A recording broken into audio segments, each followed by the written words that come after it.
Hello everyone, hope you are well. Today I wanted to give a special video on Andre Agassi. It is his birthday today, so happy birthday to Andre Agassi. And I've said in many videos, some of my videos that he is my all-time favorite sportsman. He was born 29th April 1917, Las Vegas, USA, and his full name was Andre Kirk Agassi. He is definitely regarded as one of the greatest ever tennis players, and definitely the tennis player that brought so much popularity to tennis. I mean, Pete Sampras, the great Pete Sampras, has said many times that Andre Agassi is the one who brought tennis to the front pages, and it is so true. And a lot of people have said that he made tennis the cool sport, and people started watching tennis because of Andre Agassi. It's kind of a lot of things to say about it. I mean, in all, he has won 8 Grand Slams. He has won 4 Australian Opens, 2 US Opens, 1 Wimbledon, and 1 French Open. And he has won 3 Davis Cups with USA.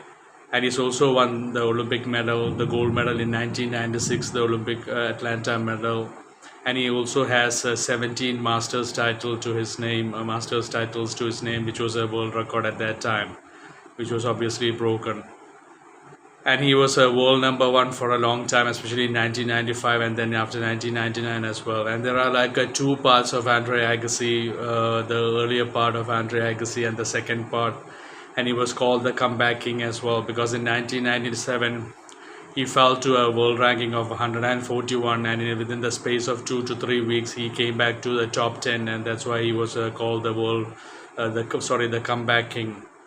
And then later in 1999 he became the world number one, and he had his best spell in tennis where he won 5 Grand Slam titles after obviously his relationship with Steffi Graf as well, and winning that 99 French Open.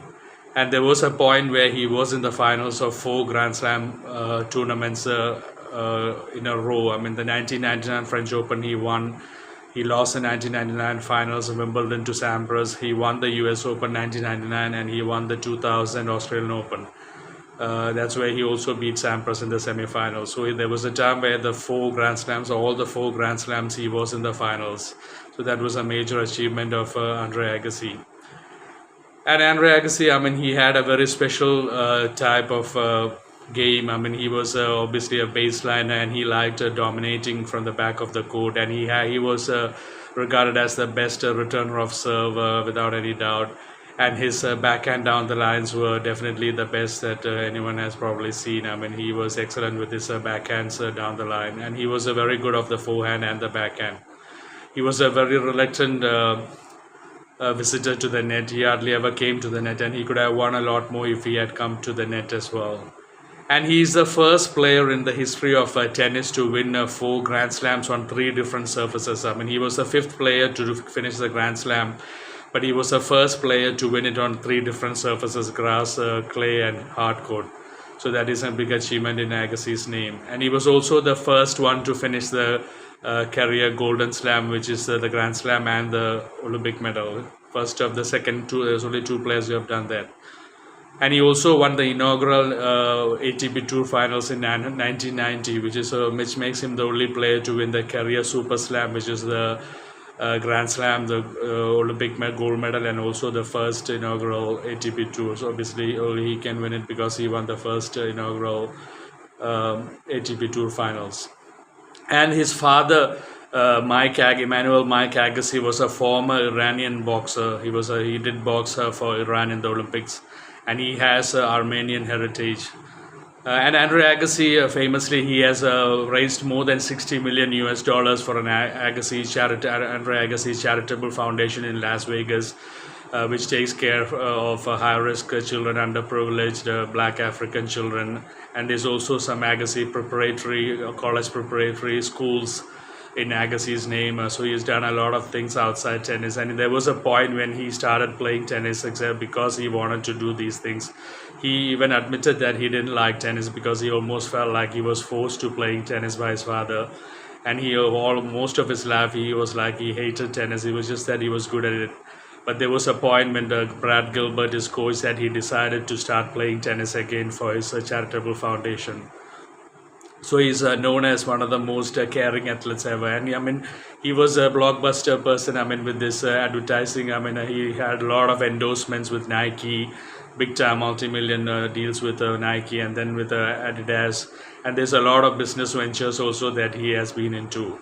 And when he retired, BBC said that he is perhaps the biggest superstar of this in the game's history, tennis's history, and there's probably no doubt about that at that point. And Andre Agassi was famous for wearing the earrings, I mean, the long hair and his fluorescent t-shirts. That's how I fell in love with him as well. And then later on, obviously, his game. And then, obviously, in 94, 95, he cut his hair and he went bald.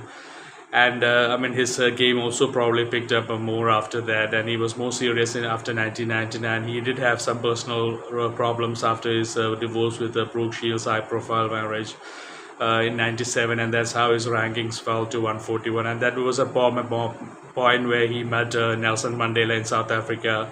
And Agassi says famously that Nelson Mandela held Agassi's hand and said he complimented Agassi on his game. He said, Andre, you have to be careful with your lives.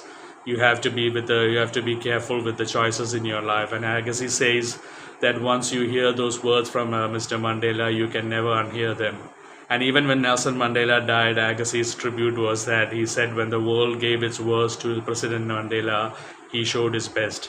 And he is a big fan of Nelson Mandela. And I mean, his Hall of Fame speech is a speech to savor for a lifetime. I would definitely recommend a lot of people to watch Andre Agassi's Hall of Fame introduction speech. And Andre Agassi spoke so well. I mean, he's one of the best speakers in the game of tennis, or in sports, I would say. He really speaks excellent. And there's a lot of good things that he had to speak about taking ownership of your life and a lot of things. And Andre Agassi had that great rivalry with Pete Sampras. They played 34 times each other, and Sampras was leading to 2014. But there was a time when it was almost equal. And it was like a perfect rivalry in tennis because Pete Sampras was an introvert, Agassi was a huge extrovert. Pete Sampras was a serve volley, Andre Agassi was a baseliner. Pete Sampras had the best serve in the game at that point, and Andre Agassi was the best returner of the game. So it was a contrasting styles, and it was so beautiful, that rivalry. And I would recommend people to watch that. In my book, that is the greatest tennis match that I've ever watched. 2001 quarterfinals US Open. Agassi versus Sampras. Sampras winning in 4 sets, 4 tiebreakers, and there wasn't a single break of serve in that entire match. Not a single break of serve, and even the unforced errors was like a bare minimum. It was absolutely winners after winners from both sides of the net. Sampras serving great, Agassi returning great, the baseline game, the volleying. It was absolutely magical game. And it is definitely one of the greatest matches in the history of tennis, if not the best, I would say. I mean, Federer, Nadal, Djokovic has played a lot of matches, but this Agassi-Sampras match is a treat. I would definitely recommend people to please watch it, tennis fans. 2001 US Open quarterfinals between Agassi and Sampras, 4 tiebreakers without a single break of serve. And 2000, Agassi beat Sampras in the semifinals of the Australian Open as well. And Agassi's first Grand Slam win was 1992 when he beat Goran Ivanisevic and won the Wimbledon.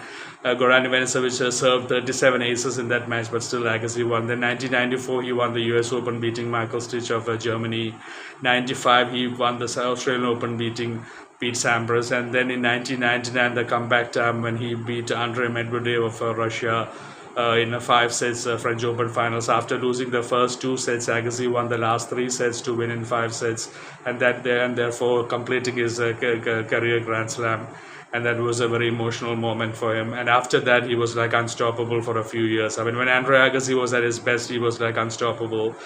In 95, when he became world number for the first time, during the hard court season before the US Open, he had a 26-0 winning streak. He won 4 tournaments in a row, including 2 Masters titles, Canadian Open and the Cincinnati Masters, and he was 26-0 when he went to the finals against Pete Sampras, but he got beaten by Pete Sampras in the final of the 95 US Open, and that took a big hammering to his mental state of mind as well. He was really heartbroken after that, and that kind of took him into a dip. and he also famously beat Boris Becker many times. And there was a funny incident where he used to say that he used to read Boris Becker's serve the way Becker used to put his tongue out. When Becker used to serve, he used to put the tongue out to the side that he was going to serve, and Andre Agassi picked it up, and so he said it was so easy for him to break Boris Becker's serve, and that it was harder for him to not makes it so obvious to Boris Becker that he would find out. So Andre Agassi always he found it easy beating Boris Becker, and he also had very good rivalries with Patrick Rafter, which was also a great match to watch because Rafter was a serve volley and Agassi was a baseliner, obviously. And so there's some things, and there was this one match in Australian Open where in the fourth round of the Australian Open, Johansson of Sweden, he hit 51 aces against Agassi, and Agassi still won the match in 4 sets. And then there was this match, Mark Philippoussis hit 48 aces in a Wimbledon match, and Mark Philippoussis won that match. I mean, when Agassi was returning so well, it was almost impossible to serve to him, and you had to ace him to get a point, otherwise it would be a return of serve. So just giving some of the best matches that Agassi has played. And Agassi have appeared in a lot of charitable matches after that, and he is obviously famously married to Steffi Graf, and they've got 2 children, Jaden Agassi and Jazz Agassi. And so that is my video on Andre Agassi. I hope I haven't forgotten anything. I've mentioned most of the things about the Davis Cup of 3 Davis Cups, 8 Grand Slams, 17 Masters titles, and that ATP Tour Finals that he won in 1990, and what Pete Sampras said.